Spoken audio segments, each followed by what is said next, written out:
Ravi de vous retrouver. Merci d'être avec nous pour vous informer. On parle d'abord des concertations nationales. C'est un timide début de travaux proprement dit dans les états généraux constatés ce jeudi. Les premières rencontres des délégués commis dans le groupe thématique ont eu lieu sur fond de prise de contact et d'échanges préliminaires entre représentants des partis politiques de la majorité et de l'opposition ainsi que ceux de la société civile. Et ces concertations nationales ne sont pas que les affaires des Congolais. La Belgique est également intéressée. C'est ce qu'il faut comprendre de l'échange entre Aubin Minakou, co-président des Assises, et Stéphane Mound, chargé des affaires du Royaume de Belgique en RDC. Les deux hommes ont naturellement évoqué concertation, mais aussi parlé de cette grâce présidentielle accordée à plusieurs détenus. Les diplomates belges se félicitent de la démarche du chef de l'État. Le discours du chef de l'État de samedi dernier, inaugurant les travaux des concertations nationales, augure de nouvelles perspectives, même dans les relations multilatérales avec les partenaires congolais. Le Royaume de Belgique s'en félicite déjà. Pour s'en convaincre, Stéphane Mound, le nouveau chargé d'affaires de l'ambassade de Belgique, a loué les efforts des autorités congolaises pour la tenue de ces assises. La Belgique pense que toute initiative qui renforce le dialogue et la cohésion nationale est bienvenue. Place au dialogue, place à la négociation. Donc là aussi, le processus de Kampala est bien sûr une très bonne chose, tout en sachant, comme l'a rappelé d'ailleurs le ministre Renders, que le dialogue devait avoir une fin, dans le sens qu'il devait avoir une conclusion. Le diplomate belge s'est dit également satisfait de l'annonce faite par le chef de l'État sur la loi portant amnistie, loi qui devra être prochainement votée au Parlement. Nous accueillons cette nouvelle de manière positive. Attendons maintenant de voir ce qui va se passer dans la pratique. Partenaire privilégié de la RDC, la Belgique reste tout de même attentive quant au déroulement de ces concertations nationales. La RDC ne compte pas louper un nouveau rendez-vous du recensement général de sa population. 30 ans après le tout dernier, l'opération a été officiellement lancée ce jeudi par la réception et la remise du charroi automobile au bureau central du recensement. Une cérémonie présidée par le Premier ministre Augustin Matata Ponyo en présence de plusieurs membres de son gouvernement. Ces 81 véhicules sont acquis sur fonds propres du gouvernement congolais. Ils sont destinés au déplacement des différents agents chargés de la cartographie du recensement général de la population, mais également de l'habitat. Je suis investi pour apporter... Matata Ponyo, qui a présidé la cérémonie, l'a fait non seulement en tant que Premier ministre, mais aussi en sa qualité de président de la Commission nationale du recensement. Le chef du gouvernement a d'abord réceptionné ce lot des véhicules. Il a ensuite remis les clés au ministre du Plan Célestin Vundabandi, qui est chargé d'exécuter l'opération du recensement afin de le remettre à son tour aux agents. Nous venons de commencer la première étape opérationnelle du recensement, c'est la cartographie. La cartographie qui va aller de novembre 2013 à octobre 2014. Entre cette période, il y a une autre opération qu'on appelle le recensement pilote, que nous allons opérer au cours du premier trimestre de l'année 2014. Et au début de l'année 2015, nous allons faire la plus grande opération de cet exercice, c'est le dénombrement. Le lancement de cette opération permettra ainsi à la RDC de disposer des données démographiques, économiques et sociales devant servir à la localisation exacte du nombre d'emplois créés. Nous devons donc nous serrer les coudes pour que tous les acteurs ici présents puissent travailler pour la mise en œuvre des politiques et stratégies sectorielles capables de garantir une croissance durable, inclusive, distributive et créatrice d'emplois pour le bien-être de la population congolaise. Déjà le 11 juillet 2013, à l'occasion de la célébration de la Journée mondiale de la population, le ministre du Plan avait déclaré que le recensement porterait sur 3 étapes essentielles, notamment la cartographie, le recensement pilote et le dénombrement, sans compter la phase préparatoire. Parmi ces 3 étapes, celle de la cartographie est la plus importante pour recenser les habitants de la République démocratique du Congo. Parlons à présent du secteur de l'emploi en RDC. Quelques leaders de jeunes ont été formés en matière de élaboration, de suivi et évaluation de projets de développement concernant la création d'emplois à travers les petites et moyennes entreprises. Une cérémonie a été organisée, question de marquer la fin de la formation, un événement qui s'est déroulé sous l'œil vigilant du ministre de l'Emploi, Bahati Lukwebo, ainsi que d'autres personnalités du pays. chiffres. La RDC en ce jour est à compter parmi des centaines de pays du monde où le taux du chômage des jeunes est élevé. C'est à cause du manque d'attention de l'homme politique de l'époque, mais aussi suite à notre mauvais comportement lié aux différents pillages et à la mégestion des entreprises étatiques. Ils sont 700 leaders issus des associations des jeunes. Ils vont servir d'exemple à toute la jeunesse congolaise, appelée désormais à créer de l'emploi, et cela à travers des formations comme celle-ci qui vient de s'achever pour lutter contre la pauvreté et le chômage. Des techniques et méthodes permettant d'élaborer facilement des projets, d'assurer la gestion, le suivi et l'évaluation des entreprises, un éventail de disciplines dont s'arme désormais cette jeunesse. Comme on est des jeunes entrepreneurs, on peut créer des entreprises et amener des gens avec qui nous allons travailler. Donc je me sens vraiment capable. Des connaissances à utiliser à bon escient, conseille le ministre du Travail, le gouvernement disposant déjà d'une politique de financement de petites et moyennes entreprises.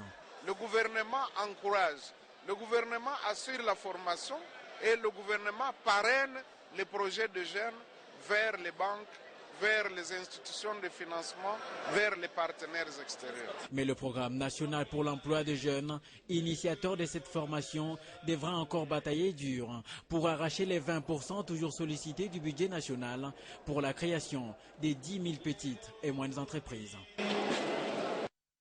Une autre formation, elle, sera organisée par le Bureau de coopération pour la sécurité de l'ambassade américaine en RDC. Ce sera avant la fin de ce mois à la base militaire de Kitona dans le Bas-Congo, une série de formations à l'intention de FARDC qui s'inscrivent dans le cadre d'un problème dénommé Lion Rouge. L'annonce a été faite ce jeudi au Centre culturel américain. Fabien Lumbala était présent. Nous avons tenté d'établir un petit lien avec notre histoire militaire au Congo. Car dans les années 60, il y a eu un exercice militaire bilatéral entre les forces armées américaines et les forces armées congolaises qui avait lieu à l'époque à Kitona. Selon le colonel Nicolas Lovelace, le programme Lion Rouge consiste en une évaluation et au renforcement des relations entre les forces armées de la RDC et les forces navales terrestres américaines, le département d'État et le département américain de la Défense. Un programme qui inclut notamment des formations militaires, les opérations civilo-militaires et des formations judiciaires avec des équipes de l'Institut de la Défense pour les études judiciaires, les forces navales américaines et les forces aériennes, ainsi que le plan d'urgence du président pour la lutte contre le sida.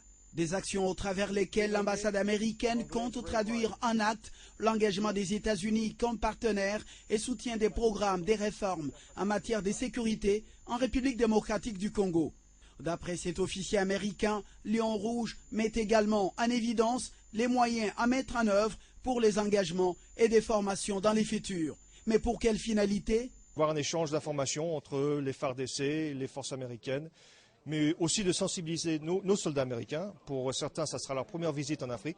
Et donc, il y a un retour d'expérience qui existe chez nos amis congolais. Et nous sommes ici pour aussi apprendre et avoir un peu d'expérience, cette expérience qui a été acquise par nos amis congolais. Sachez que le colonel Nicolas Lovelace, qui est à sa 2e accréditation en République démocratique du Congo, a occupé plusieurs hautes fonctions dans l'armée américaine au quartier général, tout comme à l'Africom. Et puis, s'est tenu aujourd'hui à l'hôtel Royal dans la commune de la Gombe une assemblée générale classique de l'Organisation pour l'harmonisation en Afrique du droit des affaires OHADA sur l'évaluation de l'applicabilité de cette organisation à RDC depuis son adhésion. Une réunion présidée par le professeur Roger Massamba, président du comité national de cette organisation. Une année depuis son adhésion, la RDC se fait remarquer de manière positive dans l'espace de l'OHADA, souvent même cité un modèle en tant que premier pays africain à payer régulièrement ses cotisations. Le pays contribue de manière active et efficace à toutes les initiatives entreprises au niveau communautaire. En une année, il s'est passé beaucoup de choses pour l'OHADA, mais l'OHADA est entré en application dans notre pays de manière effective, comme l'ont souligné les présidents des tribunaux de commerce ici, de manière tout à fait effective depuis septembre 2012 pour l'ensemble des actes uniformes à l'exception de l'acte uniforme sur la comptabilité. Cette année, cette organisation va totaliser 20 ans d'existence. 17 chefs d'État et de gouvernement membres seront invités pour célébrer cet événement au mois d'octobre au Burkina Faso, pays qui exerce actuellement la présidence.